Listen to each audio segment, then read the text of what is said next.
నిండు అసెంబ్లీలో మాజీ ముఖ్యమంత్రి వైఎస్ జగన్మోహన్ రెడ్డి గారిని ఎమ్మెల్యే నందమూరి బాలకృష్ణ సైకో గాడు అని చెప్పి మాట్లాడడం, స్పీకర్ స్థానంలో కూర్చున్న డిప్యూటీ స్పీకర్ రఘురామకృష్ణం గారి నుండి సభలో ఉన్న వాళ్ళందరూ నవ్వడం, వాటిని ఖండించకపోవడం, రికార్డుల నుంచి తొలగిస్తామని చెప్పకపోవడం, దాని మీద స్పీకర్ చైర్ నుంచి కనీస స్పందన రాకపోవడం మీద ఈరోజు మండలిలో వైఎస్ఆర్ కాంగ్రెస్ పార్టీ అగ్గి మీద గుగ్గిలమైంది. దేశ చరిత్రలో ఇంత దారుణంగా వ్యవస్థలను అవమానించిన వాళ్ళు, ఇంత దారుణంగా వ్యవస్థల గౌరవాన్ని దిగజార్చిన వాళ్ళు ఎవ్వరూ ఉండరు. దేశ చరిత్రలో ఇంత దారుణమైన పరిస్థితి ఎక్కడా ఉండదు. అత్యంత అభ్యంతరకరంగా మాట్లాడినటువంటి ఆ వ్యక్తి మాటలకు నవ్వడం ఏంటి, వాటిని రికార్డులు అలాగే ఉంచడం ఏంటి, కనీసం స్పీకర్ చైర్ నుండి ఒక ప్రకటన రాకపోవడం ఏంటి అని చెప్పి వైఎస్ఆర్ కాంగ్రెస్ పార్టీ తీవ్రంగా ఆక్షేపించింది. ఆక్షేపించడమే కాదు, రాజ్యాంగం అంటే, ప్రజాస్వామ్యం అంటే వీళ్ళ ఇంటి చుట్టమనుకుంటూ ఉన్నారు,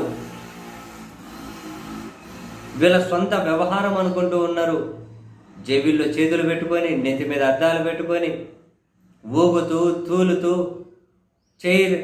స్పీకర్ స్థానంలోకి ఉన్న వాళ్ళ వ్యక్తిని అధ్యక్ష అని కానీ మరో రకం ఏ విధంగా సంబోధించకుండా, అసలు నిజంగా ఆశ్చర్యం అనిపిస్తుంది. బాలకృష్ణ గారు మాట్లాడిన మాటలు చూస్తే, ఆయన బాడీ లాంగ్వేజ్ చూస్తే, ఈ సభ మాది, ఈ కథ మాది, వీళ్ళు మాది, మేము వేసిన పిచ్చెతెక్కడు ఎమ్మెల్యేలు ఉన్నారు, మినిస్టర్లు ఉన్నారు అన్నంత అంత అహంభావంగా అనిపించింది ఆయన మాట్లాడుతూ ఉంటే.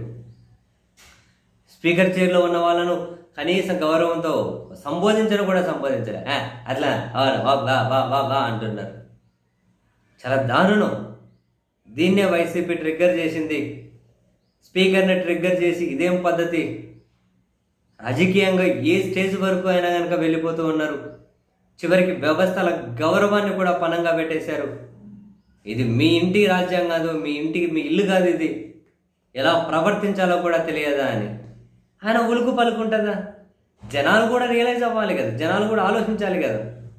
అని ఇది పద్ధతి కాదు, ఈ విధంగా అవమానించకూడదు, ఇది సభ, బయట రాజకీయం ఎట్లన్నా మాట్లాడుకోవాలి, దానికి గౌరవం ఉండాలని చెప్పి మాట్లాడు. జనమైనా మరి ఎక్కడి నుంచి వస్తుంది వీళ్ళకి ధైర్యం? బాలకృష్ణ గారు లాంటి వాళ్ళకి ఏంది ఆ మాటలు? ఏం చేద్దాం, అందరూ ఎమ్మెల్యేలు అయిపోతారు, ఏమనంటే కుటుంబాలు, పెద్ద పెద్ద పేర్లు, అవి ఇవి డబ్బులు ఉన్నాయి, వాడుకుంటారు, ఇంకా అదే దర్పం ప్రదర్శిస్తూ ఉంటారు. సభ అంటే వాళ్ళు సొంత ఏదో రాచరికం లాగానే, మాది రాజుల కుటుంబం, మేము ఏం చెప్పినా, మేము ఏం చేసినా పడి ఉండాలి అన్నట్టు. ఇంకా వీళ్ళకి ప్రజాస్వామ్యం, రాజ్యాంగం అనేది ఇంకా తలకెక్కినట్లేదు. కనీసం జనాలను ఎక్కించాలి కదా.